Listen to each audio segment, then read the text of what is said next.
This morning, I have the great pleasure of being here with my dear friend, Andrew Harvey.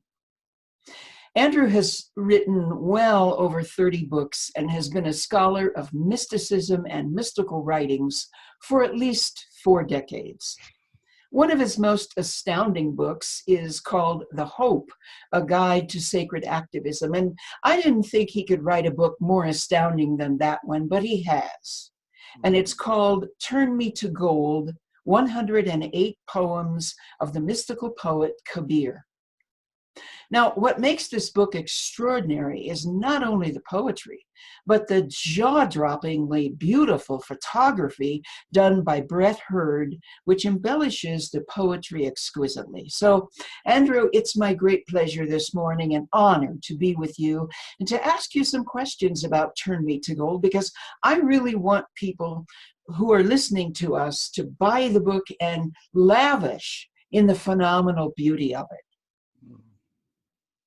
Let me begin, Carolyn, by just perfuming the field between us with Kabir.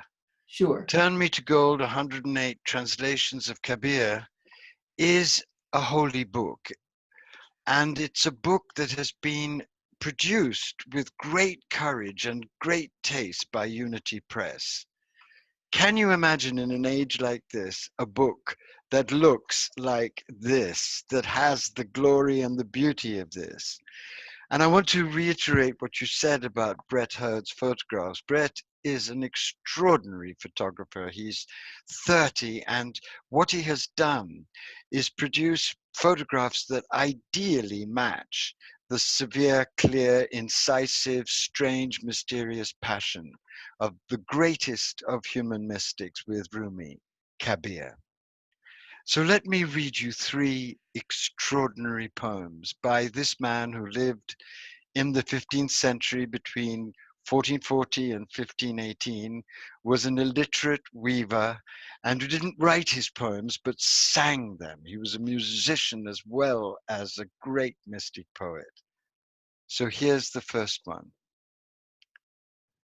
There is a bird on this body tree that dances in the ecstasy of life.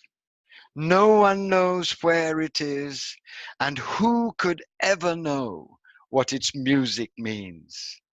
It nests where branches cast deep shadow. It comes in the dusk and flies away at dawn and never says a word of what it intends. No one can tell me anything about this bird that sings in my blood. It isn't colored or colorless. It doesn't have a form or outline. It sits always in the shadow of love. It lives within the unreachable, the boundless, the eternal. And no one can tell when it comes or when it goes. Kabir says, fellow seeker, the mystery of this bird is marvelous and profound. Be wise, struggle to know where this bird comes to rest. And then this, which is one of the most radical revolutionary poems in mystical history. It's a poem of the direct connection between human and divine, beyond concept, beyond ritual, beyond dogma, the direct connection that we are all born with, that has been so tragically manipulated by the religions for their own purposes. And Kabir is the revolutionary that proclaims our freedom from all limiting religious truths. Wherever you go looking for me, I'm already, always by your side. I'm not in sacred places. I'm not in temple idols. I'm not in solitary retreats. I'm already, always by your side. I'm not in temples or mosques. I'm not in the Kaaba. I'm not in Kailash. I'm already, always by your side.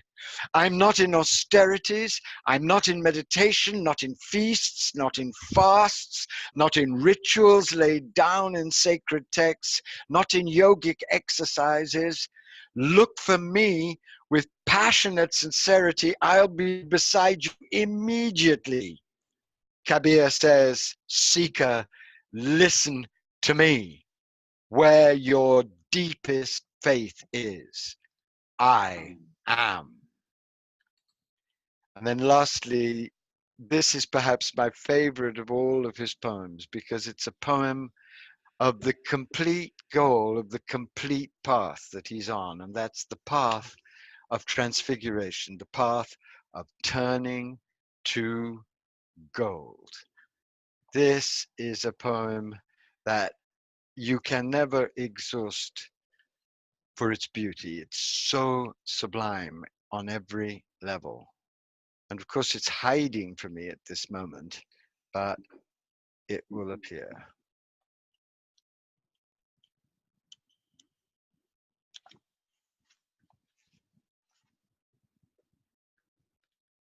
The beloved is in me, and the beloved is in you, as life is hidden in every seed.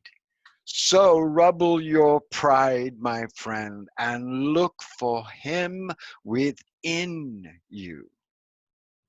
When I sit in the heart of his world, a million suns blaze with light, a burning blue sea spreads across the sky, life's turmoil falls quiet, and all the stains of suffering wash away.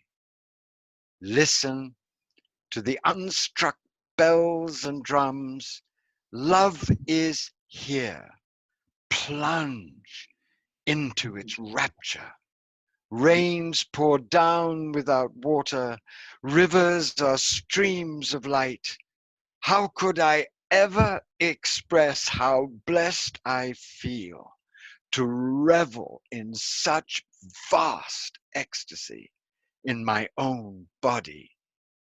This is the music of soul and soul meeting, of the forgetting of all grief. This is the music that transcends all coming and going. There's nothing like that in any mystical literature. That's why he is India's greatest and most beloved mystical poet. Well, Andrew, you're preparing us for the next question I would like to ask you, which is, why did you devote 5 years of your life to Kabir at this moment of your career and vocation? You might have done this 20, 30 years ago, but you're doing it now. Talk to us about that. I first met Kabir in my 20s when I was in Benares, the place where he lived, and I was in a temple, and an old man of great beauty came in and started to sing ecstatically with tears streaming down his cheeks.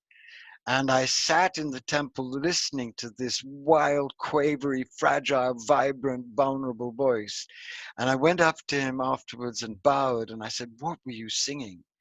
And he looked at me astounded and said, "What else would I be singing? I'm singing Kabir." And that's when I first encountered not only the words of Kabir, but the feeling, this vibrant, passionate feeling behind Kabir. And then I plunged into a study of Kabir, but I read all the different translations in French and in Italian and in German and in English, and I loved him. But at that time, I was plunged into my passion for Rumi, which is, of course, a passion that continues and that has lasted 40 years. And I knew somewhere that I wasn't yet ready for Kabir. Kabir is so simple, so incisive, so absolute in his address that unless you are totally attuned in yourself and totally able to communicate that absolutely laser-like simplicity without wavering, without making a single mistake, you simply won't be able to transmit Kabir.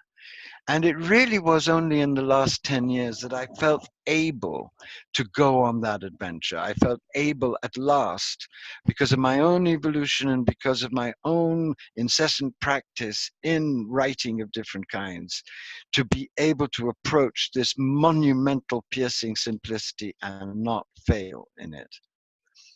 The reason why I plunged into Kabir was also that I came to know instinctually that Kabir is probably our most important guide to the greatest single phenomenon of our time, the great secret of the dark night of our time.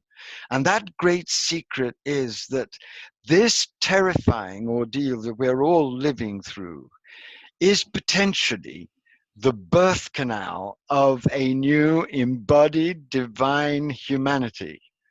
It could signal extinction, we all know that. But mystics who have been through the dark night, and especially the mystics of all the greatest mystical traditions who know this great secret that the divine is trying to embody in us, heart, mind, soul, and body, they know that this dark night, which is now global, could be and will be, if we really know this secret and live this secret, the birth canal of a wholly new way of being and doing everything, grounded in the selves of the body and expressed in sacred action.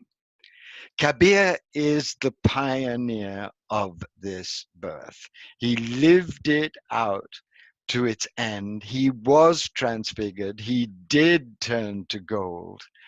And it's as if his voice is now returning to us to give us the real skinny, the real vodka, the real clean truth about what it means to be born in this way, what it costs to be born in this way, and how transfiguration feels. This is the most important inspiration I believe that we could possibly have at this time. And I believe that what, through grace and through the grace of the beloved and the beloved's representative, Kabir, this book turned me to gold, is what I would call the conceptless, dogma-free Bible for all sacred activists. Because if you combine a deep mystical path of transfiguration with constantly expanding, wiser and wiser sacred action, then you have the divine formula for being born as a new kind of human being, just as Kabir was in his time. Well, Andrew, that's a beautiful, beautiful statement. And you mentioned in giving it, you mentioned the teachings of Rumi and how you're Yes. so enamored with those teachings for 40 years. Oh, How yes. are Rumi and Kabir related? What are their similarities and what are their differences? Well, I love to say to myself anyway, now I'm saying it in public, that I feel that my passion for Rumi cooked me enough to be strong enough and clear enough to begin to try at least to translate Kabir without a 40 long passionate immersion in Rumi, recreating him, talking about him, writing about him, loving him with my whole being. I would never have been able to approach the Mount Everest of simplicity that is Kabir. Their similarities are immense. They're both ecstatics, they're both supremely illumined, they're both geniuses of direct utterance. They both didn't write their poems, but were possessed by divine passion and poured forth their poetry. Rumi used to pour forth his poetry when he was dancing, clutching to a pillar, and Kabir used to sing out loud in the street outside his weaver shop, clutching a musical instrument and just singing ecstatically and spontaneously these amazing songs that were collected by his heart friends. They're both great poets of truth, and they're both great poets of love, and they both, in different ways, show the telltale signs of transfiguration. But there are three main differences, I think, and I've thought a lot about this because obviously when you plunge into sacred companionship with two such transcendent geniuses, you come to know them in the most intimate and subtle and amazing and dream-filled and vision-ridden ways. This is one of the great secrets of the mystical path, what the Catholics call the communion of saints. And what I discovered when I plunged deeply into Kabir is that there were three important ways that he's different from Rumi. The first important way is that they were different in class. Rumi was an aristocrat and very much steeped in the aristocratic courtesy and lavishness and generosity of expression. Kabir was born in 1440 to an illiterate, poor Muslim family living in India's holiest Hindu city.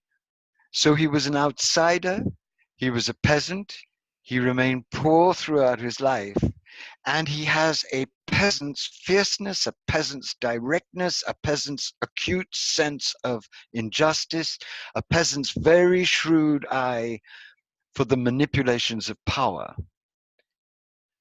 The second way in which Kabir is different is that Rumi orated, poured forth in a very rich, sumptuous Persian. It's an aristocratic Persian and it's peppered with Arabic, peppered with Greek, and ornate in many ways. Kabir's language was the language of the streets. It was an old form of Hindi. He was one of the first, if not the first, great poets in India who wrote and spoke in the vernacular so that everyone, whatever their class, could get it. That is why the poems are so simple. He was naturally simple and simplified by the extreme and complete experience he lived through, but he made a commitment from the core of himself to speak so directly that anyone could get it. That's the second difference. And the third difference is a very subtle difference, I think. While I believe that the love between Shams and Rumi did initiate Rumi into the beginnings of the transfiguration process, Kabir, I believe, went further. He went even more deeply into this astounding mystery that transforms through grace a human being into a divine human being. And so is even more clearly and vibrantly and powerfully a pioneer of the birth that is now taking place. What Rumi gave us is a vision and an experience in matchless, eloquent words of embodied divine love, the embodied divine love that he experienced in heart, mind, soul, and body with Shams. What Kabir gives us is a direct path into the depths of the natural, holy, illumined, divine life that you live when you are transfigured into a divine human being. And there's another difference that suddenly occurs to me as I'm speaking, and that is that if you look at the Islamic system, it's probably the most realistic mystical system we have. God has two fundamental aspects which are very important and very, very accurate. God has the aspect of Jamal, which is tenderness, protectiveness, mercy, profound compassion, lavish love, ecstatic bliss, and also the aspect of Jalal, ferocity, judgment, discrimination, discernment, the sword of truth, if you like. Rumi leads with Jamal, with the tender, lavish, loving, protective side of God, and that was his nature. Kabir is Jalal, is much more in many ways like Shams rather than Rumi. And he is, for me, the sword of truth. Rumi, of course, has the Jalal aspect because Shams and Rumi merged in the great mystery of their love. But Kabir is the sword of truth singing with great blissful love permeating that truth. These are the differences, and that doesn't mean that Kabir is greater than Rumi. How can you compare these two? It's like comparing Bach and Beethoven. Forget it. They're both stupendous geniuses. But there are these differences. And I think that for this moment in our history, what we most need is a fierce, clear voice to bitch slap us awake and then give us the real skinny about the path and then inspire the hell and heaven out of us by showing us that if we are brave enough to do what Kabir is constantly urging us to do, to die into life, then we will be reborn by the mystery into a divine human life that will make us humble co-creators with the divine of a wholly new world and a wholly new way of being and doing everything. Well, Andrew, thank you for that. And I'd like to talk to you now a bit about the organization of the book, because that organization is extremely important, the way you've laid it out.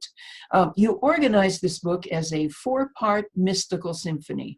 Why did you do this, and what are the 4 parts? Well, Kabir was a musician. Both Rumi and Kabir adored music. Rumi danced and Kabir sang. And the mystical path could be seen as a kind of unfolding symphony in which all the different strands of adoration and prayer and revelation intertwine and repeat in subtly different ways. That has been my experience of the mystical path. And my own passion for music has grown and grown as my mystical experience has grown. So, in honor of Kabir as a musician, and in honor of what I'm coming to know to be the initiatory power of music and the way in which the mystical path itself progresses in a musical fashion, sometimes spiraling back to themes that haven't been completely explored and sometimes leaping forward to themes that then will appear later. I organized the book in 4 movements. Symphonies have 4 movements. And I'd like just to read the paragraph that I wrote about it in my introduction, because I spent about 2 weeks trying to get this paragraph right, so I might as well rely on it. In the first movement, which is called I Am Always by Your Side, Kabir drags us nakedly headlong into his revelations of the direct connection with the One.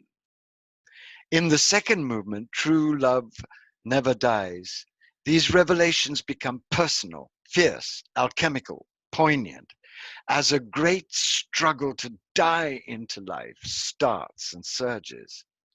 The third movement, which is called Nothing Left to Know, works with both the light and the dark of the One with increasing subtlety to unveil a mystery of union beyond all opposites.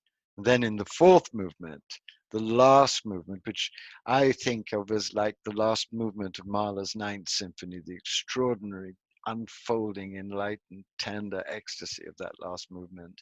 In the fourth movement, each taste brings bliss, is a marriage feast of embodied divine awakening, flooded with bliss, flooded with peace, flooded with gratitude.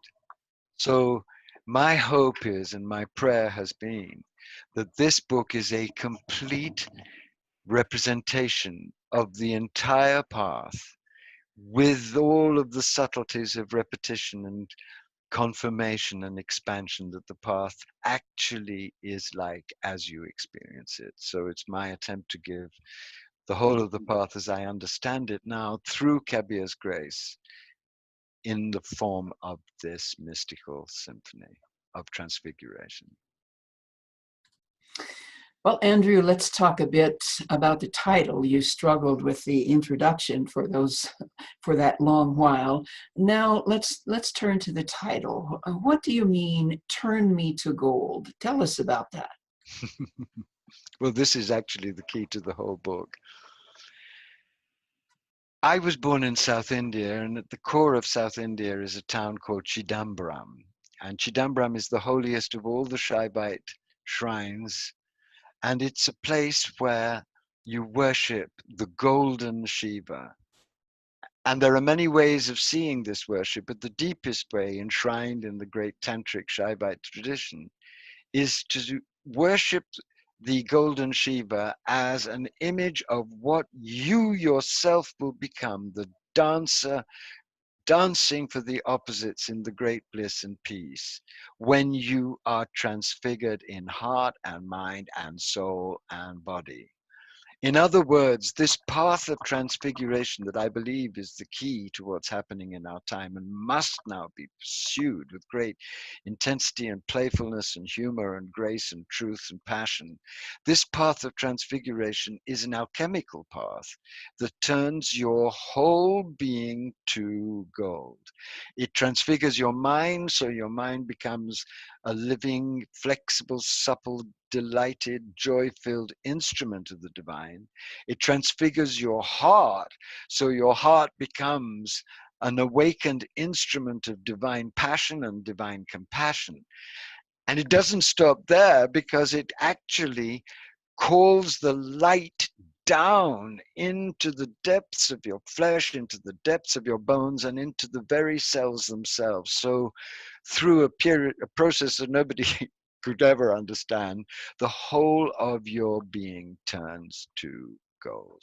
And this great secret, this great process, has been known in the secret recesses of all the mystical traditions. It's known in Tantric Shaivism, it's known in the heart of the Kabbalah, it's known in the great tradition known as theosis by the Christian mystics, the transfiguration process that Jesus represented on Mount Tabor, and that the greatest Christian mystics themselves lived through, which is why many of their bodies did not perish, but were recovered totally intact. It's known in the depths of Mahayana Buddhism.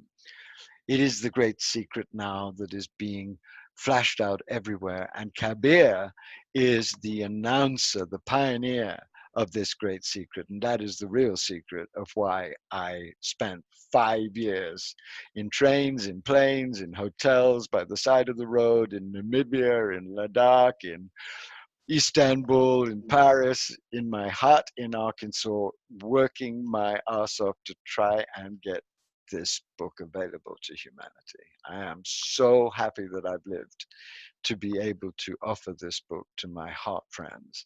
And I'm so happy that I've lived in and with Kabir, because he has completely changed my whole vision of everything. And he has crystallized something very intense and very mysterious and very clear in me. So I know that anyone coming to this book with reverence and openness of heart will experience that same amazing, mysterious crystallization. He's not just a poet, Kabir, not even a great, great poet, not even a genius of a mystical poet. He is a field. He is a field of initiatory grace. Just as Rumi is a Rumi field, Kabir is a Kabir field. And anyone who has the guts, and you do require guts to engage with Kabir, anyone who has the guts to engage with this field will find that this field will, over time, turn them to gold. Well, Andrew, I want to ask you one last question, and I know it's hard to be brief on this answer, but let's see if we can be. You speak in all of your work and highlight, especially in this book, the very necessary reality of divine embodiment. What is divine embodiment, first of all? And can you read us a poem or two from the book on divine embodiment? Divine embodiment is simply this process of turning to gold. When you allow the light to transfigure your mind, transfigure your heart, and transfigure your body, the divine comes to live in you as you. Divine embodiment is also what then flows from you, which is sacred action, which is why this book is, I'm convinced and hope, is the Bible of sacred activism. So that's the short answer. And now let Kabir do the work. And I'll just end by reading two of his greatest poems of divine embodiment. where he's speaking directly out of the experience. First is a prayer, and there are very few prayers as beautiful as this. Let there be your love, Lord, burning softly in every cell of my dying and transfigured body. By your wild and merciful grace, Lord of truth, turn me to gold, so I can love in perfect fullness you who loves in me. And then this extraordinary poem, this poem of the complete divine life, simply lived. Love's hurricane has come. The whirlwind of knowledge has arrived. My thatched roof of delusion has been flung to the four directions. My hut of illusion, so carefully crafted, has come careening down. Its two posts of duality have crashed to the ground. Its rafters of desire have been split by lightning. Thunderbolts have collapsed all its eaves of greed. Its big stone jar of evil habits has smashed in a million pieces. With contemplation and clear devotion, the holy ones have rebuilt my roof. It is strong and unmoving now, and never leaks or drips. When lies and deceit ran out of my body's house, I realized the Lord in all his splendor. Rain came down in torrents. After the wild storm, torrents of divine love drenched me, body and soul. Then, O Kabir, the sun soared out, the sun of glory, the sun of realization, and darkness dissolved forever. May that sun of glory come out and dissolve the terrible darkness of our time. And may that sun of glory dissolve that darkness in the rebirth of a divine humanity. Andrew, my friend, thank you so much for talking with us and beginning to plumb the depths of this amazing book. And I just want to ask everyone, please buy this book and allow yourself to be turned to gold. You can learn more about the book and learn all about Andrew's work at his website, andrewharvey.net. Thank you, Andrew, for this wonderful conversation. Carolyn, thank you.